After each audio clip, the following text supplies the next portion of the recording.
Okay, hello and welcome. Hope you can hear me and you can see and everything is going to be fine. My name is Orshi. I realized that I should say my name when I start my videos because that way you can actually learn who am I, maybe a bit better. So this is going to be an unboxing, so to speak, or kind of, sort of, because there's not a lot of things to unbox, and quick walkthrough, you know me, quick my ass, sorry, before, I don't even know, before my sister comes home, I don't know.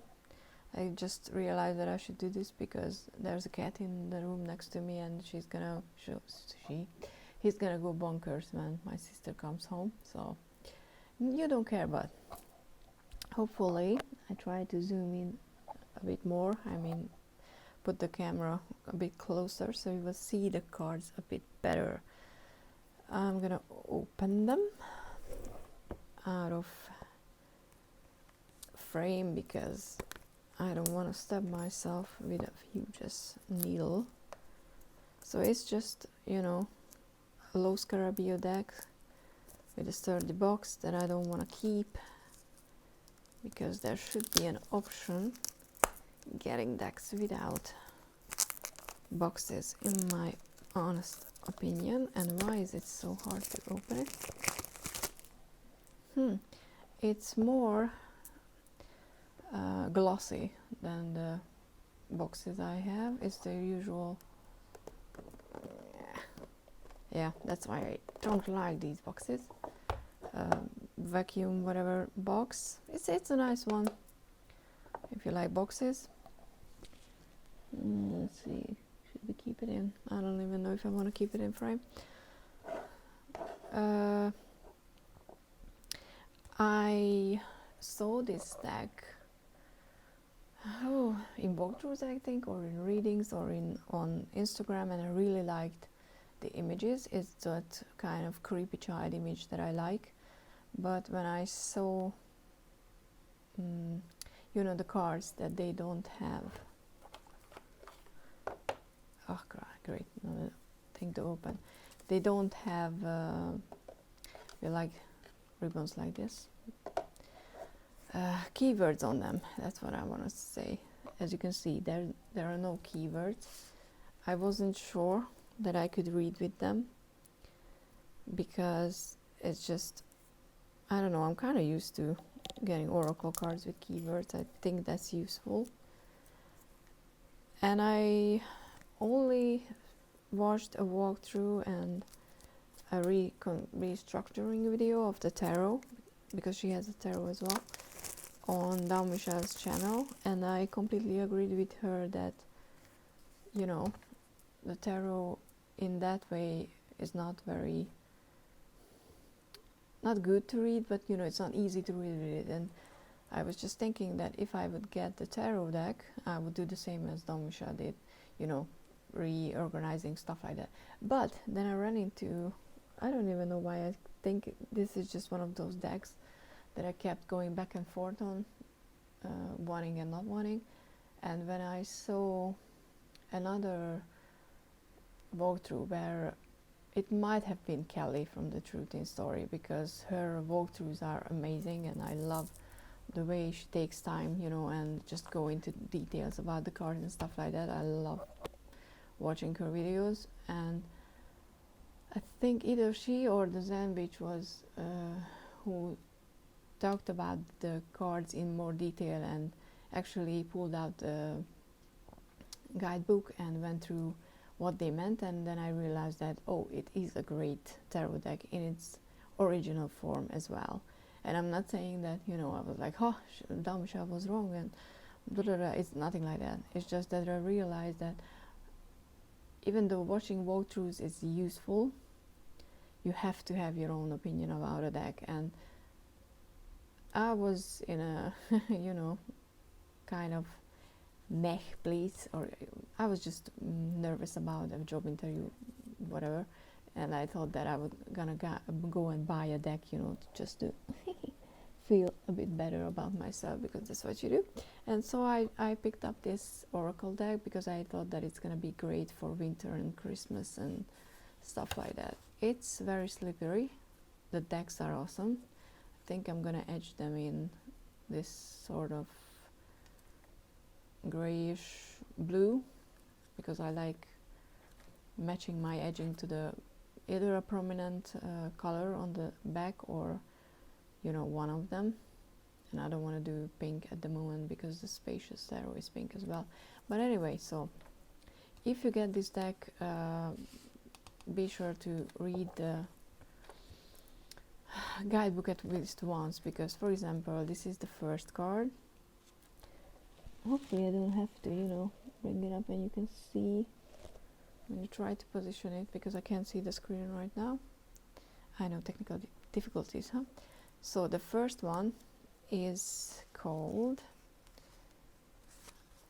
okay, Denial. And at first I was like, you know, when I saw this card on its own, I was like, the hell is she doing, you know, like growing flowers out of her hand or whatever. But it's denial in a sense that, you know, when a child is covering her ears because she doesn't want to hear what's being said to her. And I think it's just, it's a great representation of that.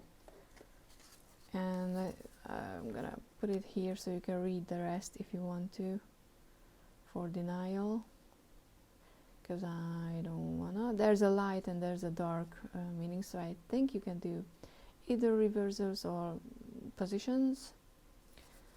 I don't know if there's already the other language, because it's Los Carabios, so who needs more than this part? I don't see any spreads. I don't remember if there were any spreads. I guess not. But anyway, so yeah, denial. I'm gonna keep the book at hand so I can tell you the title of the card. But hopefully this is still gonna be a walkthrough, and that's useful, and you can, you know, decide if you want to pick up a copy or not. I really like I said, the art really speaks to me. This is my kind of creepy child. And some I've read comments on the tarot deck that it's good for dealing with childhood trauma as well. I don't have that, fortunately, so I don't know if that's true. But if you're looking for inner child work, or even more, you know, darker than that, then maybe a deck like this can help. But let's do something. Okay, 2 is distraction. And yeah, you can tell that, you know, there are all these little birds around her flower dress, even on her head. So you can read it as like all of these trying to distract her from that one. You know, it's just, you can read a lot into one card. The modern daily environment is a chattering chaos of information and opinions. Staying on top of it all is an impossible task, but many people keep trying nonetheless. The media pitches in to pluck away at your ability to focus, which is, you know, like all these chirping birds. Your attention span is being whittled away by small diversions and endless electronic input. You've forgotten what it's like to operate on your own without sharing every thought and experience with others. These distractions are pecking at you like restless birds. Shoo them away. So this is a very modern deck as well, and it doesn't give you, it gives you explanations and ideas in a very modern way, which social media is a part of life, so I think it's very good. It's very useful. Okay, 3 is passivity. And you know, you can see that, you know, she's part of the game, but she's sitting there not moving. Like, there's a lot you can read into intuitively, which is awesome. But I think it's good to have the guidebook out at least for the few times at the first few readings. 4 is vigilance. So before my cat rudely interrupted me, this was, I don't think I said more than this is vigilance, which is not, it wasn't at first so obvious to me that what is vigilance in her sitting on a swing. But it says keep an eye on the situation, but don't do anything just yet. You know, like swinging and not jumping out, I think. There will be time for action later, and your energy will be needed then. You will have a better idea of what's going on if you can maintain an attitude of detached observation. This is not a time to give in to your emotions or be dragged down by other people's drama. Remove yourself from petty squabbles, circular arguments, and people who are chasing their own tails. When you rise above the dust of turmoil, you will see more clearly what the real issues are. So yeah, I mean, you can be very you know those kids, or when you were a kid, when you were sitting at the playground in the swing and, you know, just watching other kids play before deciding if you want to, you know, jump out and join them. I mean, that's what made me think of. And it's very, I don't know, for me, even though these are not cookies or anything, but it just makes me think about sweets, and that's just Christmas. This is, the 5 is gossip, which can eat you away. I will try not to read all of it, but like I said, I think if you read the guidebook, this is a very good deck. What is that? Okay, 6 is innocence, with a big fish. There's not a lot of explanation for why this artwork was chosen for the card,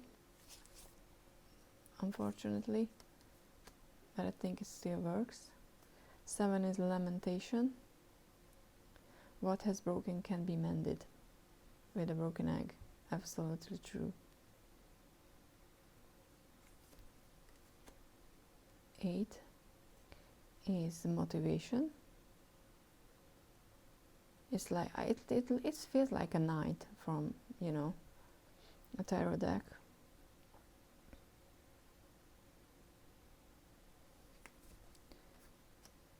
And the 9 is a happy place, where you can just, you know, kick off your shoe and just swing and be just childlike and happy and have a little weird little bunny. I love the snail. I love snails. And this is advice, and you know, it talks about you can get advice from places you don't expect, and I think it's just perfect. And especially because, you know, she's in a bed, so she can be dreaming even. 11 is improvisation. Interesting, but it's kind of, yeah, you know, you put together who knows what, and with all the different pieces you have.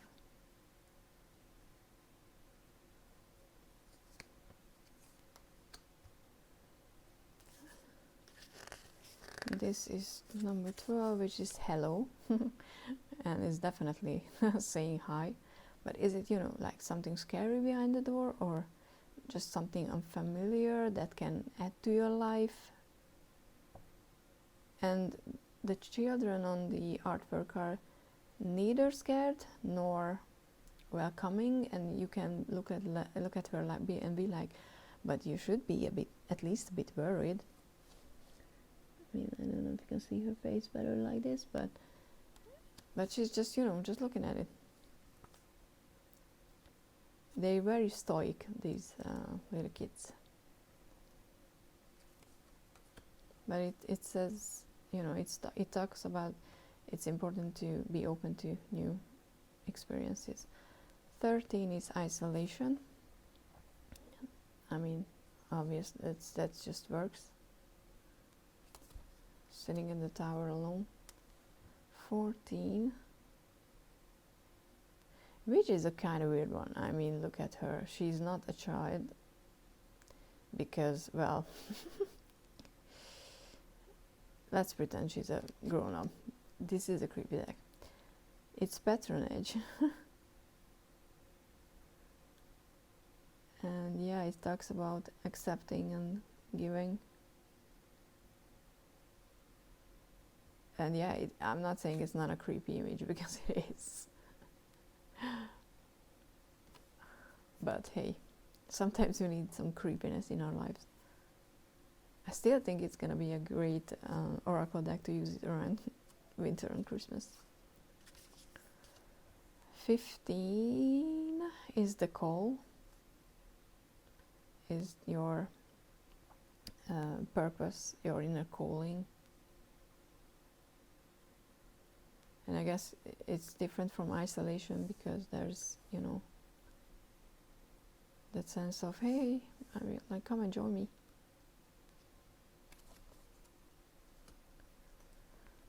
"16 is expedition, adventures, and it definitely has that Alice in Wonderland feel to it, obviously. Which I'm kind of happy to have, because I wasn't, you know, I didn't want an Alice in Wonderland deck, because I don't like that story that much, even though I don't think I've read it in the past 20 years, so maybe I should reread it. Storytime is the name of the 17 card, so maybe I should read it.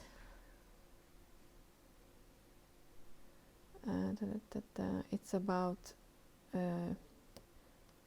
whatever is happening, you need to pay attention, be very quiet and listen well.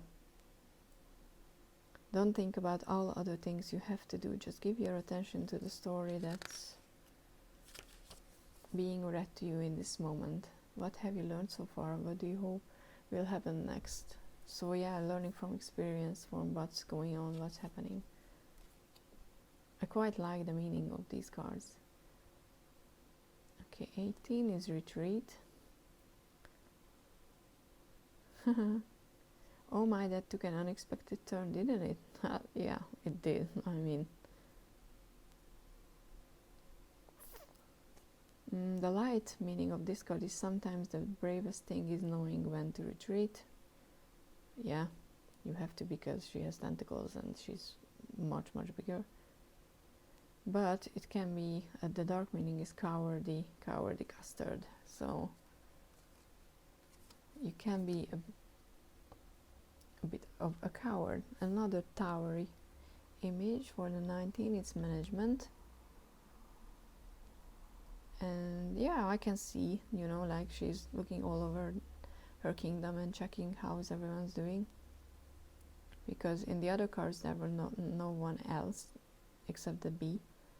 But there are quite a few creatures here. This is karma.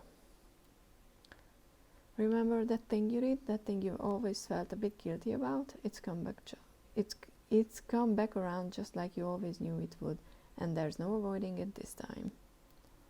Yeah, and it's quite big now. Because yeah, that's what karma is. It's consequences for your action, good or bad. 21 is, oh Jesus, what is this word? Consanguinity? I'm gonna show you this word. Don't even know what that word means. Come on now. Think about people who don't speak English in such a high level. But it says, some people feel like family whether they share our blood or not. Friends can be even closer than kin, because you are drawn together by common interests and values. Who are those people in your life? Are you giving them enough time and attention? Reach out to your soul sister or brother. Trust them with your innermost hopes and fears. You've been keeping things bottled up inside you for too long. You're not alone. I like that one.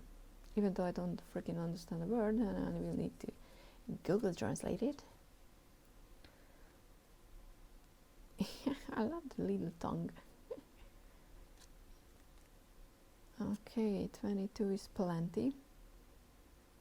Yeah, she has plenty of that. You can share it. And it talks about if you have it or you just think you don't have enough.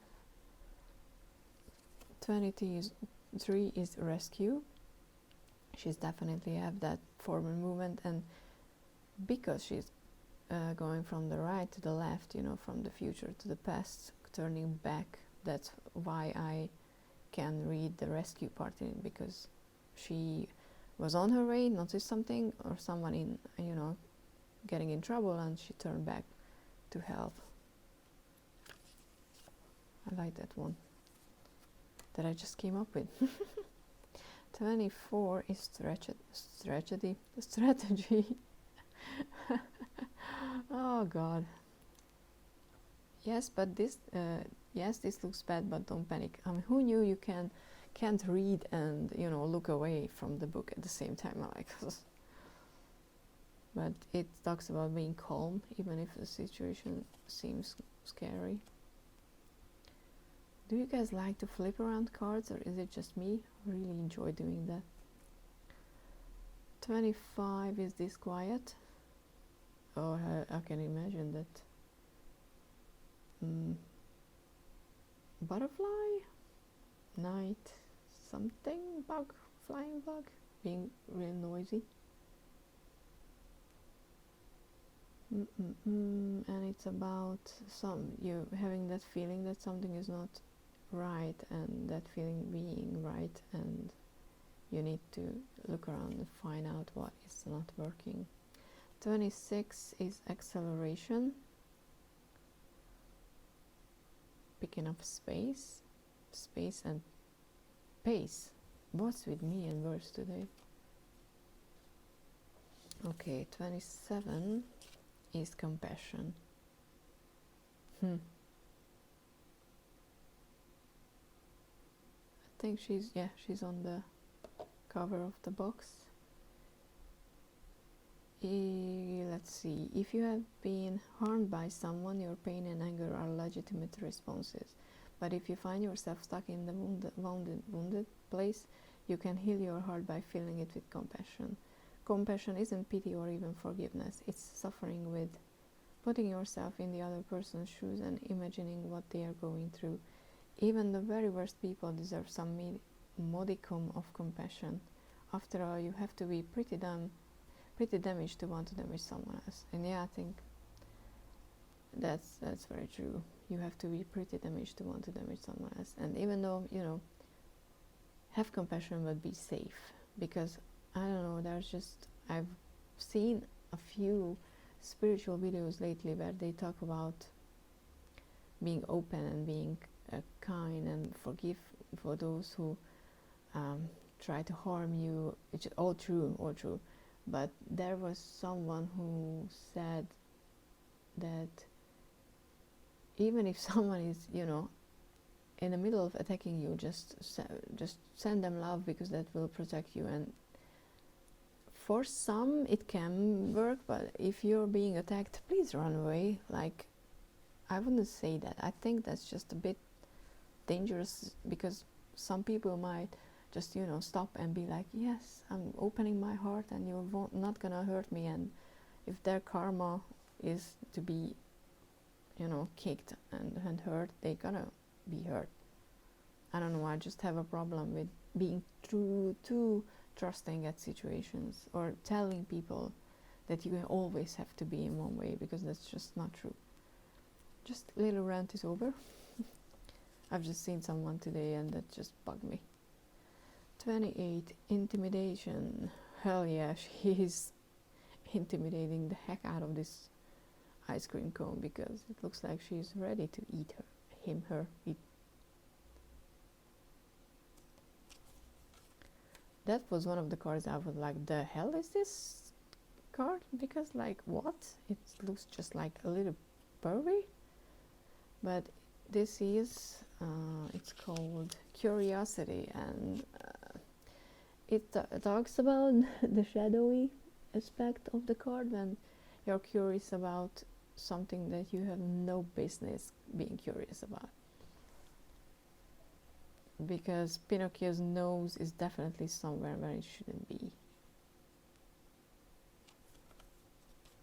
But it also talks about in the light position, protect your privacy, choose carefully what you share in public. So I think, like I said, it's a very modern deck in a sense that it talks about social media and how you should act on social media. And yeah, be aware that whatever you share on social media, it's gonna live on the internet forever. And I'm trying to do that as well. I'm trying to not share anything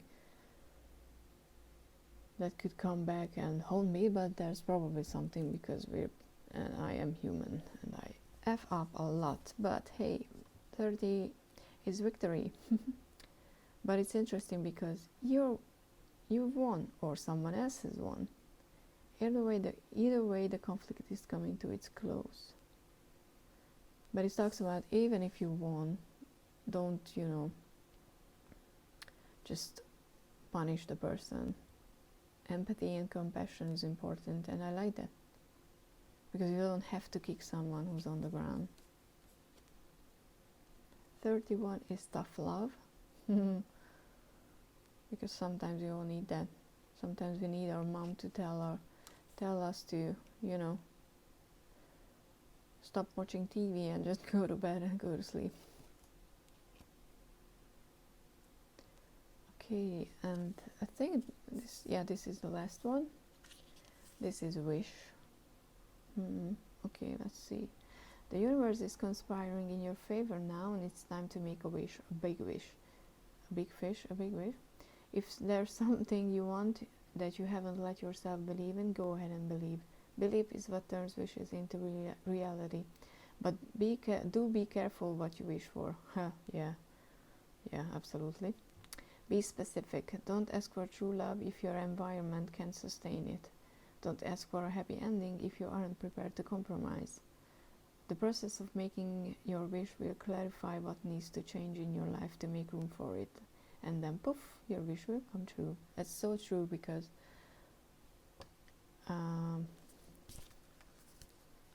what failed me with the secret method was that it just talked about, go on, wish that it's happening, and then just sit and wait. And the universe, I do believe that the universe is there to help you, but you have to start working on it. And I think it's important for people to realize that nothing comes free and easy. That worth something. Okay, should I attempt to? Okay, I have a small hand, so but I can still hold it like this, which is helpful. I'm not a good shuffler, especially not on camera. But hey, you're still watching, so I think it shuffles well if you know how to shuffle it. I usually overhand. If you watched a few of my videos, you could see that. Okay, let's get one. I'm not gonna, should I? Yeah, let's do that. Okay, that's too much. Let's have this one. Okay, we got 8. And who remembers what was 8? Raise your hand. I don't. 8 was motivation. And you can read it, the whole thing, if you want it. But let's think about the light. Remind yourself why you got involved in the first place. And health issues may be affecting your energy if it's dark, but it's not dark, so nothing to worry about. But yeah, it's a good reminder. Just ask yourself whatever first pops into your head. Why are you doing what you're doing? Like, why am I recording a video while I can't speak in, full sentences today? It's because I enjoy it. I enjoy sharing decks. I enjoy starting hopeful conversations. So do please find me on Instagram or comment down below. Do you have the deck? Do you have the tarot? Do you think that the tarot would be great for readings when you feel depressed, because that's what I was thinking. Please have a look around on my channel, I can't speak today. So have a look around, like this video, and consider subscribing. It would be cool, because then other people would see more of my stuff, and I would feel very, very happy if I could, I would see that people have something that they can take away from my little disorganized videos, even like this one. And have a lovely day. It should be December by now when you watch this, so hopefully you have snow. I don't think we do, but hope dies last. So see you later. Thank you so much, and bye.